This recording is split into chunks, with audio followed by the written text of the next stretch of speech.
மட்டும் வடக்கு பாளையம் மட்டுமே இல்ல, எதிர் திசையில எங்க வந்தாலும் சாக வேண்டியதான். அறிவுக்கு வேலை செய்ய மாட்டேங்குது. விபத்து நடக்கிறது முக்கால் வாசி காரணம் தான். அவர் புரியாம வந்துட்டு இருக்காங்க. பால் வண்டி கூட வீட்டுல ஊத்துறோம்ல, சீட் பெல்ட் போடுங்க தம்பி.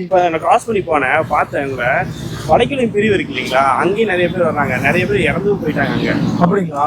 நான் எப்பவுமே வரும்போது சொல்லுவேன், பட் ஆனா அவங்களுக்கு யாருமே கேட்கறதுன்னா போக வேண்டியதான் தம்பி. பிரிவுலயும் அந்த மாதிரி தான் ஆகுதுங்க. வடக்கு பாளையம் பிரிவு மட்டும் இல்ல தம்பி, வடக்கு பாளையம் மட்டும் இல்ல, இந்தியா முழுக்க உலகம் முழுக்க எதிர் திசையில எங்க வந்தாலும் விபத்து நடந்தா சாக வேண்டியதான்.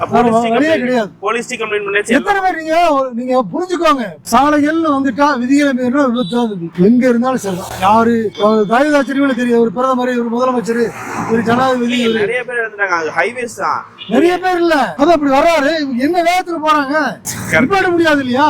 நீங்க வந்து 70-80 போனா தான் வண்டி ஒரு 10 அடிக்குள்ளேயே நிக்கும். 100-120 அறிவாளி பாருங்க எங்க இருந்தா வராங்க.